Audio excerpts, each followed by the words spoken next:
Salmo 15, é a leitura base da mensagem de hoje. Salmo 15. Diz assim a palavra do nosso Deus: Senhor, quem pode ter acesso a teu santuário? Quem pode permanecer em teu santo monte? Quem leva uma vida íntegra e pratica a justiça. Quem de coração fala a verdade. Quem não difama os outros, não prejudica o próximo, nem fala mal dos amigos. Quem despreza os que têm conduta reprovável e honra os que temem ao Senhor. E cumpre suas promessas, mesmo quando é prejudicado. Quem empresta dinheiro sem visar lucro e não aceita suborno para mentir sobre o inocente. Quem age assim, jamais será abalado. Amém. Que o Senhor, na sua grande misericórdia, fale conosco nessa noite. Que a palavra de Deus, tão somente ela, ache morada em nossos corações. Queridos, ao ler este salmo, você deve se fazer as seguintes perguntas: eu sou digno de entrar no céu? As minhas qualidades são suficientes para entrar no céu?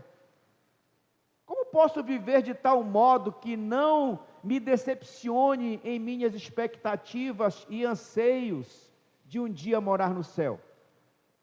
De fato, estas são perguntas para as quais nós devemos buscar as respostas. E buscar as respostas agora, antes que seja tarde demais. E inicialmente, eu quero chamar a atenção de vocês para o equilíbrio que há entre o Salmo 14 e o Salmo 15. Se nós lembrarmos, o Salmo 14, ele nos ensina sobre a universalidade do pecado. O Salmo 14 diz que todos pecaram, todos são pecadores. E não há nenhum deles, ninguém, nenhum sequer, que faça o bem e busque a Deus. Todos se desviaram. E de acordo com o Salmo 15, como poderia um pecador sequer pensar na possibilidade de entrar no céu, de estar na presença de Deus? Porém, o Salmo 5, verso 7 nos diz que é pela grandeza do amor de Deus que nós entramos na sua casa e nos prostramos diante do seu santo templo em temor, em reverência, em humildade. É pela graça de Deus que nós somos transformados de pecadores em santos. E somente os santos habitarão no seu santo monte. O Salmo 14, ele foi escrito para que soubéssemos que somos pecadores. O Salmo 15 foi escrito para que soubéssemos quão perfeito podemos ser. O Salmo 14 nos coloca no pó. O Salmo 15 nos coloca na glória. O Salmo 14 humilha o pecador. O Salmo 15 exalta o justo. Este Salmo 15, ele é um salmo desafiador, mas também é um salmo animador, porque ele nos leva a um profundo exame de consciência, mas também nos leva a um desejo de agradar a Deus, para que nós possamos estar com Ele. Este é o verdadeiro equilíbrio das Escrituras. Uma hora ela mostra quão pecadores nós somos, e uma outra hora ela mostra quão perfeitos podemos ser em Cristo Jesus. E qual é o propósito da mensagem de hoje, então? Este salmo, irmãos, ele é mais uma joia da inspiração divina que usou o poeta Davi, para nos ensinar com muita sabedoria. Nesse salmo nós podemos ver aqui as qualidades do verdadeiro cidadão do céu, que é o tema da nossa mensagem de hoje. Portanto, trata-se de um assunto necessário, com o objetivo que não fiquemos desavisados das nossas obrigações espirituais e sociais para com Deus e para com o nosso próximo.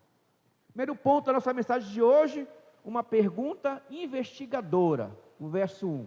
O Salmo começa com uma pergunta dirigida a Deus, o Yahvé, o Deus Jeová. A pergunta é: Senhor, quem pode ter acesso a teu santuário? Quem pode permanecer em teu santo monte? Esta é uma das perguntas mais perturbadoras, mais temidas, mais decisivas. Você já se imaginou, se você fizesse essa pergunta para Deus, e Ele lhe respondesse: você está longe disso? Mas certa vez, lá em Mateus capítulo 12, verso 34, Jesus disse para um mestre da lei, que compreendia o que ele dizia. Jesus disse assim: você não está longe do reino de Deus. Hoje, muitos estão se perguntando, diante de tantas igrejas cristãs, qual é a verdadeira? Qual delas mais se aproxima da verdade? Mas, queridos, eu creio que a pergunta que deveria ser feita hoje, nestes dias de tanta insegurança e confusão religiosa, é: Senhor, quem pode ter acesso ao teu santuário? Quem pode permanecer em teu santo monte? E certamente, uma pessoa que faz essa pergunta, jamais ficará sem resposta. Jamais ficará desapontada em relação à verdade. A pergunta do verso 1 que nós lemos, pode parecer, ou pode ter um significado exclusivista, onde apenas algumas pessoas teriam acesso à morada de Deus, porque preenchem certos requisitos da lei e dos mandamentos de Deus. Porém, a primeira coisa que um cidadão do céu deve fazer, é se dirigir a Deus e lhe fazer perguntas sinceras. Tipo: Senhor, como é que eu posso estar contigo e morar em tua companhia eternamente? Senhor, porque eu te amo tanto, eu desejo tanto morar contigo no céu, onde tu estás presente ali. Como é que eu consigo isso? E então, o segundo ponto da mensagem, nós temos uma resposta intrigante, dos versos 2 até o verso 5, é o segundo ponto da mensagem. Davi faz uma pergunta para Deus, e Deus, a partir do verso 2, ele responde a pergunta de Davi. Por isso, nós temos aqui uma resposta intrigante. A pergunta do verso 1, precisamos entender que só será feita por uma pessoa humilde, pessoa que já possui características essenciais para ser um cidadão do céu, porque foi atraído pelo Espírito Santo, e é um cristão no poder, na bondade e na sabedoria de Deus. Mas nestes versos 2 a 5, nós vamos encontrar aqui as marcas que são a resposta de Deus para o cidadão do céu. Primeira marca: o cidadão do céu, ele é íntegro. Verso 2, a parte A: quem leva uma vida íntegra. O salmista aqui apresenta a maior virtude do cidadão do céu: integridade. E esta é uma palavra que tem um significado muito amplo. Não basta você procurar no Google a definição e o significado. Talvez, se você for um dicionário, você vai achar lá que integridade é inteireza moral, retidão, imparcialidade, inocência. Porém, integridade vai muito além da simples ética moral. Integridade na Bíblia é excelência moral, ética e espiritual. Integridade na Bíblia é um conjunto de qualidades morais e espirituais que justificam a nossa existência. Portanto, para definir integridade corretamente, é preciso nós consultarmos a Bíblia. Em Gênesis capítulo 17, verso 1, Deus disse para Abraão o seguinte, abre aspas: eu sou o Deus Todo-Poderoso, seja fiel a mim e tenha uma vida íntegra. Fecha aspas. Irmãos, Abraão tinha 99 anos e ainda não era perfeito. E em certo sentido, isso é um consolo para todos nós, de que ainda dá tempo para nós. Ninguém aqui tem 99 anos. Então, ainda há tempo para nós. Mas Deus, Ele lhe dava uma fórmula para ser perfeito e íntegro. Ele diz: seja fiel a mim. Abraão, em sua natureza pecaminosa, ele não era íntegro. Tanto que Abraão falhou algumas vezes, mentindo, desconfiando, dissimulando. Mas quando ele se encontrava na presença de Deus, andando com Deus, ele era íntegro e era fiel. Portanto, integridade significa harmonia com Deus. Por quê? Porque ninguém é completo se não estiver em harmonia com o seu Criador. Integridade é excelência de caráter espiritual, que, como eu já ensinei para os irmãos, se espalha em todas as áreas da nossa vida, e que só pode ser adquirida por meio de uma obra de Deus, realizada em nós pelo Espírito Santo. Integridade é o resultado do conhecimento do Todo-Poderoso. Integridade é a principal de todas as qualidades. Integridade é mais do que aparência externa, porque integridade é uma qualidade que começa no coração, lá dentro, internamente. Porque aqueles que se acham perfeitos sem Deus, eles não possuem integridade. Na realidade, eles são só uma casca, são só uma aparência externa. Só são bonitinhos por fora para poderem se mostrar. Aqueles que não possuem integridade, eles são retratados lá em Romanos capítulo 7, que representa o quadro de um homem que tenta fazer tudo de bom, tudo correto, mas faz o mal. Por quê? Porque não conhece Jesus Cristo. Não sabe o que é ser íntegro. Integridade é amor. Integridade é santidade. É andar com Deus sinceramente. Portanto, essa pergunta que Davi faz no primeiro versículo, ela está respondida. Só uma pessoa santa, íntegra, que tem um relacionamento sincero com Deus, pode habitar no Santo Monte. Qualquer outra qualidade posterior, ela parte desse fundamento, integridade.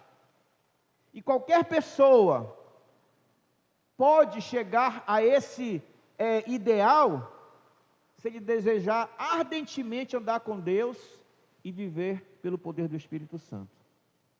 Segunda marca que o texto nos apresenta no verso 2, parte B.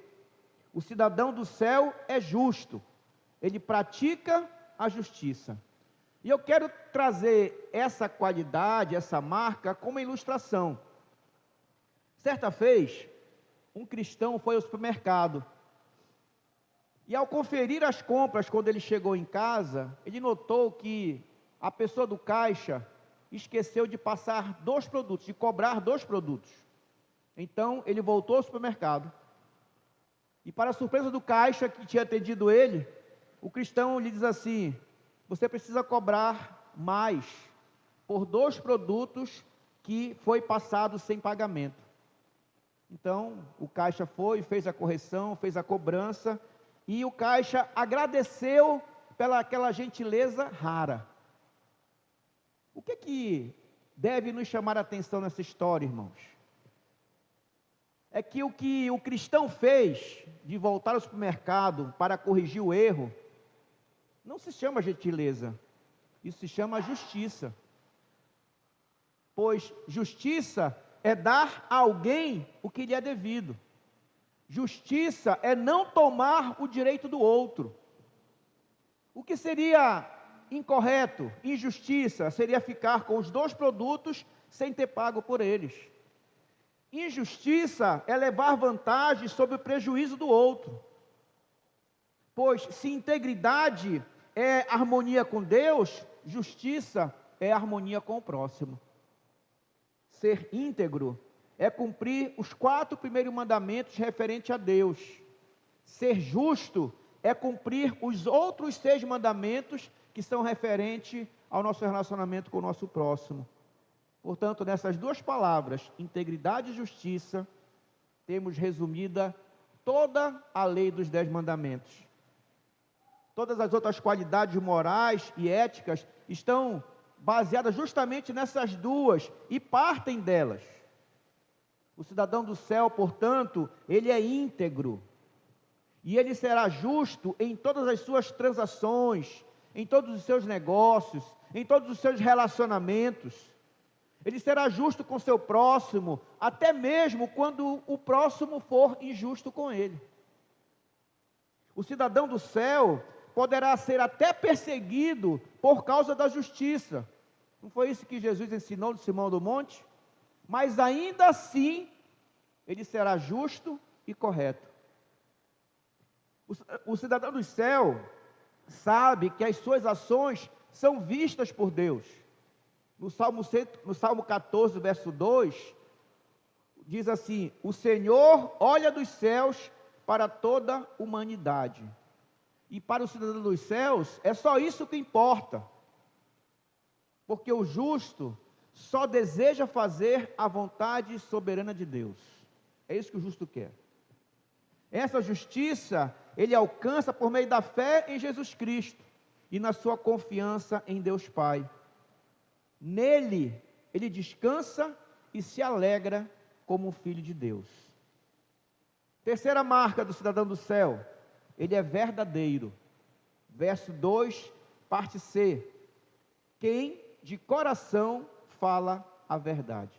O cidadão do céu, ele gosta tanto da verdade que não mente nem por brincadeira. E quando eu estava estudando esse salmo, me lembrei da irmã Olga. Eu dizia para a irmã que a irmã Olga nem brincando, ela mentia. A irmã Olga, até a brincadeira dela era séria. Era uma brincadeira séria. E é interessante, irmãos, que hoje nós vivemos em um mundo de mentiras. Nós estamos cheios de mentiras por todos os lados. Mentira nas propagandas, nos filmes, nas novelas, nas revistas, nos noticiários. Nós vivemos a era, gente, estão aqui. Nós vivemos a era das fake news, né? Agora com essa IA agora, é complicado, você não sabe o que é mais verdade nas internets e o que é IA. Agora ninguém mais tira foto, né? Joga no IA e diz, transforma aí. E aí, então nós vivemos numa era de mentiras. Mentem promotores, mentem juízes, mentem réus, mentem advogados, mentem patrões para os seus empregados, mentem empregados para os seus patrões. Esta é a vida do cidadão deste mundo, enganando e sendo enganado. Eu quero usar uma outra ilustração nesse tema, nessa marca também. Certa vez, um senhor bateu na porta de uma casa. E quando apareceu uma jovem, e essa jovem, com certeza, ela tinha sido bem instruída pelos pais, e imaginando que era uma cobrança que eles iam receber, ela disse assim, meu pai não está. E aí o homem falou assim, que pena, porque eu queria pagar um dinheiro que eu devo para ele. Ah, então se é para receber, ele está sim. Mas o cidadão do céu, ele fala a verdade em qualquer situação. E de que modo ele fala a verdade? De coração. De coração. Diz, quem de coração fala a verdade. Além de falar a verdade, ele fala a verdade de coração. Ele é íntegro. E, portanto, ele é verdadeiro porque ele fala a verdade que procede do seu coração. Ele é sincero nas coisas que ele diz, nas coisas que ele fala. As coisas que ele diz e fala são exatamente como são, sem fingimentos, sem insinuações, sem meia-verdade ou suposições. Ele está seguro em Deus e por isso ele não teme dizer a verdade. Ele está ligado à fonte de toda a verdade que é Deus. E ele crê na verdade. Por isso ele fala a verdade e nada menos do que a verdade. Ele também fala a verdade da luz do Evangelho de Deus aos outros. Ele não mascara o Evangelho quando ele vai pregar o Evangelho, ele fala a verdade, ele fala o que o Evangelho é, o que ele representa. Ele é verdadeiro e fala de coração. Essa coragem e esse amor à verdade é justamente porque ele é semelhante e ele é um discípulo de Cristo. Por quê? Porque João, capítulo 14, verso 6, lá diz que Jesus Cristo é o caminho, a verdade e a vida. Então, os seus discípulos também vivem na verdade. Quarta marca do cidadão do céu, ele é misericordioso, verso 3. Quem não difama os outros, não prejudica o próximo, nem fala mal dos amigos. Eu quero trazer mais uma ilustração para vocês, para ser mais fácil de vocês entenderem. Certo dia, uma senhora resolveu dar um passeio com suas filhas. Tinha 3 filhas. Só que na hora que ela saiu de casa, chovia um pouco, e ela pegou a sombrinha dela e disse, nós temos que nos proteger. E cada uma das filhas também pegou a sua sombrinha. E foram então para a parada de ônibus esperar o coletivo. Quando chegou o coletivo, estava meio cheio o ônibus, mas ainda assim conseguiram um local para a mãe dela sentar, e a mãe dela sentou. E preocupada para não incomodar a passageira do lado, colocou a sua sombrinha do lado direito dela, né? E ela estava lá sentada, pensando na vida, e não percebeu que a parada chegava. Quando ela viu, as filhas, mamãe, chegou. E ela então ficou apressada em descer, e ela tinha esquecido que ela tinha colocado a sombrinha dela do lado direito. E na pressa, ia pegando a sombrinha da passageira do lado esquerdo, né? Quando ela faz isso, a senhora criou uma confusão, dizendo, você está me roubando, quer me roubar? E enquanto essa senhora descia do ônibus, essa outra passageira dizia, este mundo está cheio de ladrão, está cheio de ladrões, já queriam levar minha sombrinha. E humilhou a senhora enquanto ela estava descendo, que cometeu um engano pela pressa. Aquela mulher, a mulher dessa historinha, era uma mulher cristã. Então ela disse às suas filhas, que pena, né? A gente sai de casa de tão bom coração e acontece um negócio desse, e atrapalha, nos deixa triste. E as filhas dela disseram assim, esquece mãe, deixa para lá. Bora passear, bora fazer nossas compras. E elas foram. E passaram um bom dia. E no final do dia, na hora de voltar para casa, as filhas perceberam que ainda era cedo. E disseram assim, mamãe, nós queremos visitar uma amiga. Ela disse, já estou cansada, minha filha, quero ir para casa. E como já não estava mais chovendo, ela disse, mamãe, leva as nossas sombrinhas então com a senhora. E ela então pegou as sombrinhas da filha mais a dela, botou debaixo do braço e foi para a parada. Quando ela sobe no ônibus, quem é que estava dentro do ônibus? A senhora da vinda. E a mulher então, que fez a confusão, reconheceu ela, né, e comentou com a companheira, esse mundo está cheio de ladrão, né? Essa aí queria me roubar mais cedo, não me roubou porque eu não deixei, mas agora ela está voltando com 4 sombrinhas aí, ó. Ou seja, aquela mulher estava julgando falsamente aquela senhora cristã. Estava difamando uma pessoa de bom caráter. Ela estava lançando mentiras, injúrias contra aquela senhora. Ela não foi misericordiosa em nada. Não é assim que um cidadão do céu age. O cidadão do céu tem um coração misericordioso. Ele pergunta antes de tirar as conclusões precipitadas. Ele investiga sobre as coisas, sobre o que fala, a fim de poder exercer misericórdia, generosidade, mesmo com a língua, mesmo falando. E ninguém precisa se preocupar com aquela pessoa, ter medo de estar perto daquela pessoa. O cidadão do céu, que é misericordioso, ele é amoroso, e ele se preocupa com a reputação dos outros, e vai entrar no céu, porque lá não existe maldade do coração do homem dos nossos dias.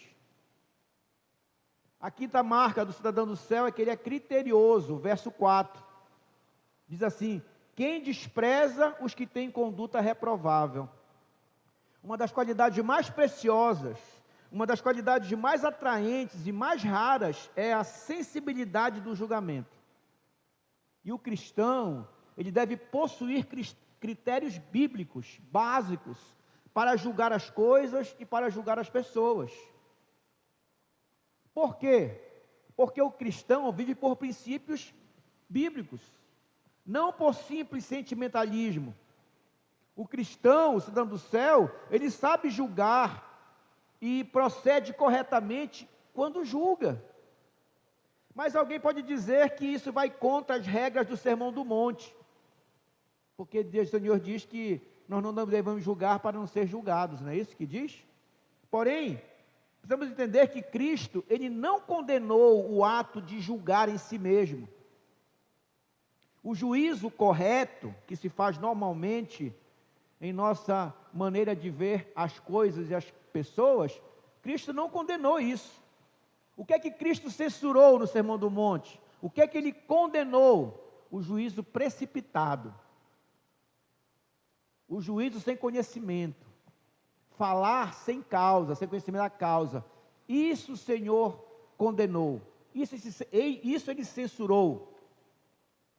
Mas note que quando Jesus fala em Mateus 7:1, não julguem para não serem julgados, o verso 2 diz assim: pois vocês serão julgados pelo modo como julgam os outros. Ou seja, cada um tem um seu critério para julgar. E todos julgam constantemente. Até porque é impossível nós vermos uma situação muitas vezes e não passarmos um crivozinho de razão naquilo, né? Mas o mestre dos mestres reprova o juízo precipitado, o juízo perigoso que pode causar dano a alguma pessoa, o juízo que é imprudente porque você julga sem causa e torna-se injusto e se torna também parcial, porque quando nós julgamos com conhecimento de causa, nós julgamos imparcialmente. Mas quando nós fazemos um juízo precipitado, geralmente se torna parcial, a gente tendencia para algum lado. O cidadão do céu, ele é criterioso, ele é cuidadoso em seu julgamento, e sabe quando e onde separar coisas e pessoas. Por quê? Porque ele está baseado nas Escrituras.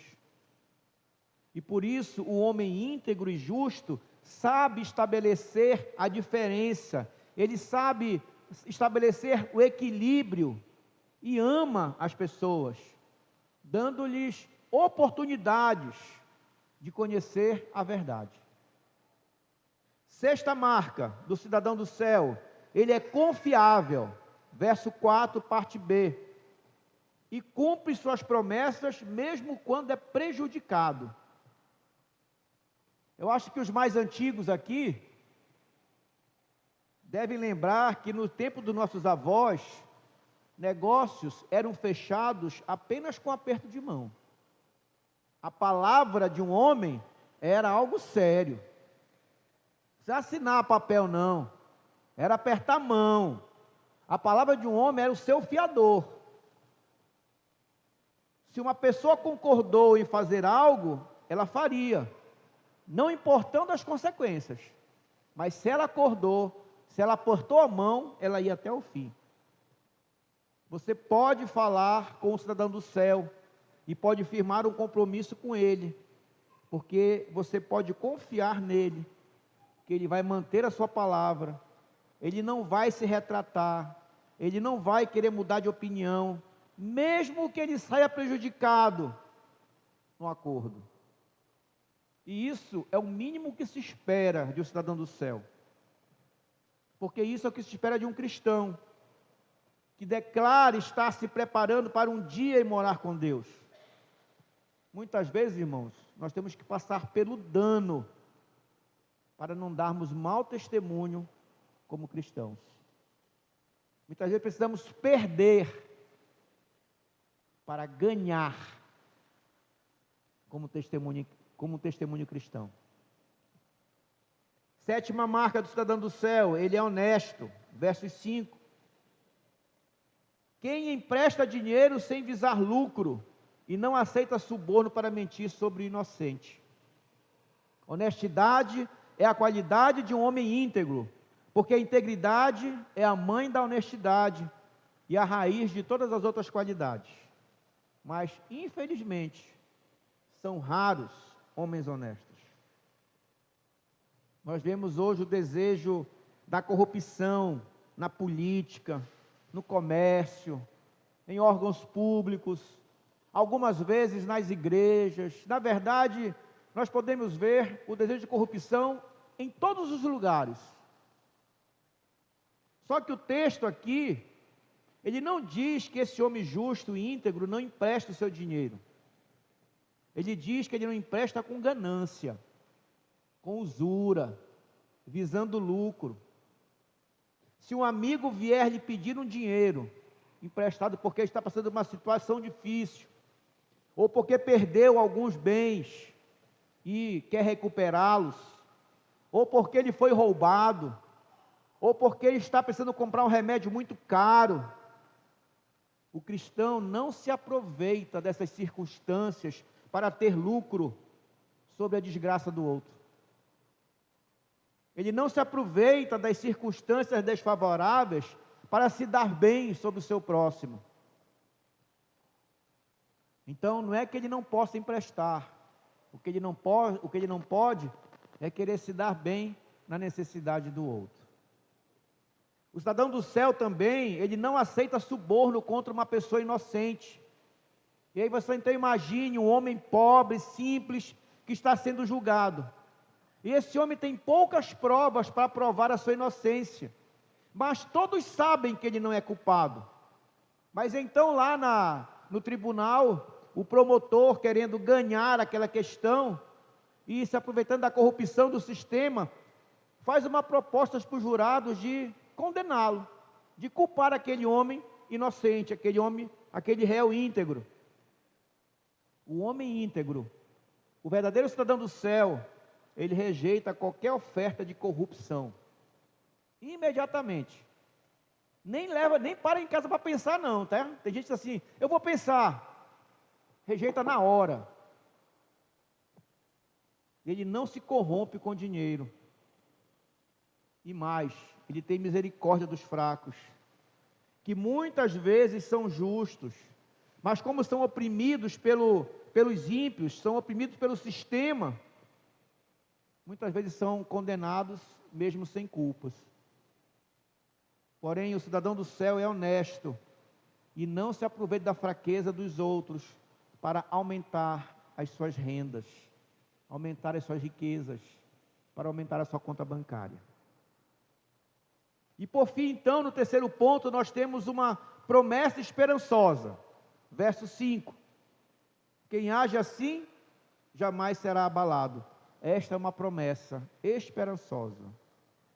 Aqui nós temos uma promessa de Deus para todos os que seguem os passos de Jesus Cristo e estão se preparando, estão desejando para entrar no céu e habitar no monte de Sião, junto a Deus e os santos anjos. Querido, nós estamos às portas da eternidade e muitos vivem uma falsa segurança.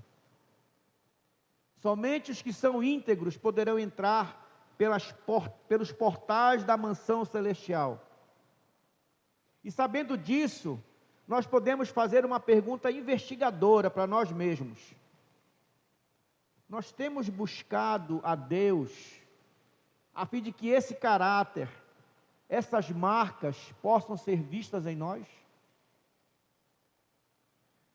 Nós temos buscado a Deus a fim de que esse caráter, essas marcas sejam vistas em nós? Se nós buscamos sinceramente a Jesus Cristo, Ele nos dará o seu Espírito Santo abundantemente, a fim de transformar a nossa vida, perdoando os nossos pecados e nos levando à integridade e à perfeição. Desse modo, nós jamais seremos abalados. O Salmo 42, versos 6 e 7 diz assim: não temeremos quando vierem os terremotos e montes desabarem no mar. O Deus de Jacó, é a nossa fortaleza. Amém. Concluindo, queridos, o Salmo 15, ele começa com uma pergunta muito séria a Deus. Quem realmente pode morar no céu? E embora a Bíblia mostre que todos nós falhamos, ela também nos mostra que o amor de Deus nos dá a chance de sermos transformados. O cidadão do céu se destaca pelas suas atitudes diárias. E Deus então mostra essas 7 marcas práticas dessa pessoa. O cidadão do céu, ela é íntegra com Deus. É uma pessoa íntegra com Deus. Age com justiça, sem passar os outros para trás. Fala a verdade sem rodeios e de coração. Não usa a língua para fofocar ou queimar a reputação de ninguém. Sabe avaliar as situações com sabedoria e com critérios bíblicos. Cumpre o que promete, mesmo que tenha prejuízo. É totalmente honesta. Não se vende por dinheiro, não é ganancioso e nem se corrompe. Irmãos, é exatamente nesse ponto que a mensagem se torna profundamente cristocêntrica. Por quê? Porque Jesus Cristo é o único verdadeiro cidadão do céu. É o único. Ele é o cumprimento perfeito, absoluto, histórico de cada linha desse salmo. Jesus é perfeitamente íntegro, perfeitamente justo, perfeitamente verdadeiro, perfeitamente misericordioso, perfeitamente criterioso, perfeitamente confiável, perfeitamente honesto. Naquela cruz, Jesus assumiu toda a nossa culpa descrita no Salmo 14 e nos vestiu perfeitamente com sua própria justiça. E ao fazer isso, então, Ele abre o caminho para que nós possamos entrar no santuário de Deus, unicamente pela sua maravilhosa graça. Portanto, queridos, as 7 marcas do Salmo 15, eles não são uma escada de regras humanas para tentarmos subir até Deus por esforço próprio. Essas marcas que o Salmo nos apresenta é o retrato do caráter de Jesus Cristo, sendo gerado em nós pelo Espírito Santo. Esse caráter, ele é impresso em nós por meio do Espírito Santo. Nós não vivemos de forma íntegra, de forma justa, de forma honesta para sermos salvos. Mas vivemos de forma justa, íntegra e honesta porque nós fomos salvos por Cristo. E agora a nossa vida cotidiana, ela reflete de forma prática e visível a cidadania celestial que Ele nos deu de presente, que Deus nos deu de presente, que Deus nos deu de presente por meio de Cristo. Se o acesso ao Santo Monte dependesse da nossa capacidade moral, ética e espiritual, os portões do céu estariam sempre fechados para nós. Mas Jesus Cristo, através da sua perfeita vida íntegra, justa e honesta, abriu os portões dos céus para nós. Por isso, a Ele toda a honra, toda a glória e todo o louvor para todo sempre. Amém. Vamos orar ao Senhor, curvar nossas cabeças e orar ao nosso Deus.